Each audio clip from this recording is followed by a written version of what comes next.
Oke guys, kali ini kita akan bahas seorang dukun berasal dari Serbia yang bernama Rasputin. Nama lengkapnya adalah Grigori Yefimovich Rasputin. Dia lahir pada tahun 1869 di Serbia. Dia memiliki masa muda yang kacau, tetapi semuanya berubah setelah dia mengaku memiliki penglihatan religius. Kayak gimana tuh? Dan setelah itu, ia menjadi pengembara. Dia mengobati banyak orang, memberi ramalan, dan semakin waktu dia semakin terkenal. Ya intinya dukun lah. Dan singkat cerita, sekitar tahun 1905 nama Rasputin ini sampai ke telinga Rusia, yaitu ke kekeluargaan bangsawan di Rusia. Saat itu kerajaan tersebut dipimpin oleh Tsar Nicholas II dan istrinya Alexandria. Mereka berdua sedang putus asa. Kenapa? Karena putranya yang bernama Alexei sedang menderita penyakit hemofilia guys. Penyakit itu adalah penyakit darah yang sulit dihentikan jika terluka. Jadi kalau misalnya kita kena sayat ataupun kena robekan, itu darahnya susah berhenti guys. Jadi bakalan keluar terus. Dan ketika mendengar nama Rasputin, akhirnya mereka memanggilnya dengan harapan dia bisa mengobati anaknya. Akhirnya singkat cerita, Rasputin ini datang ke Rusia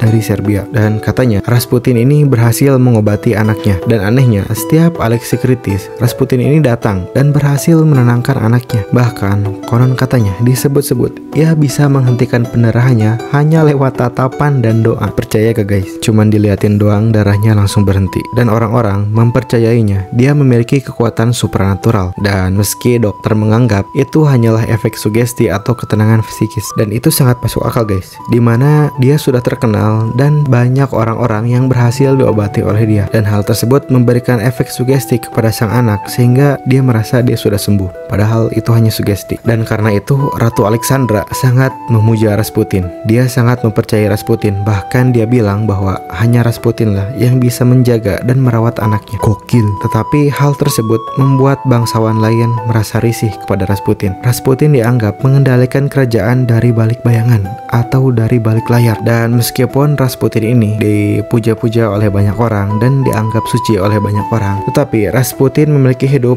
penuh kontroversi karena ia dikenal sebagai pemabuk, sebagai tukang pesta, dan bahkan katanya wanita-wanita bangsawan dikabarkan sering mendatanginya, tetapi bukan untuk minta doa. Dan tidak lama, skandal demi skandal muncul, dan karena itulah reputasi kerajaan Rusia yang dipimpin oleh Tsar Nicholas II menjadi buruk dan jadi anjlok. Dan karena itu juga banyak orang yang mulai ingin menyingkirkan dia dari kerajaan Rusia. Dan disinilah tragedinya dimulai. Pada Desember 1916, sekelompok bangsawan Rusia dipimpin oleh Pangeran Felix Yusupov mengundang Rasputin ke jamuan malam. Di sana ia diberikan makanan dan anggur beracun, tapi dia gak mati. Lalu mereka menembaknya. Rasputin jatuh, tapi ia berhasil bangkit dan melawan balik. Ketiga, ia ditembak lagi, dipukuli, lalu dibuang ke sungai Neva. Dan sesudah dibuang, tubuhnya ditemukan dan paru-parunya berisi banyak air. Artinya, saat dia tenggelam atau saat terbawa arus di sungai, dia masih hidup guys, karena paru-parunya penuh oleh air. Dan karena Rasputin ini sulit mati guys, udah diracun, udah ditembak, karena itulah dia jadi legenda. Cerita ini jadi legenda. Dan konon katanya Rasputin ini pernah menulis guys, jika ia mati karena bangsawan, maka seluruh keluarga Romanov akan lenyap dalam waktu dekat. Dan hal tersebut benar-benar terjadi. 2 tahun kemudian, Tsar Nicholas II dan keluarganya dibantai oleh Bolshevik. Dan begitulah akhir kehidupan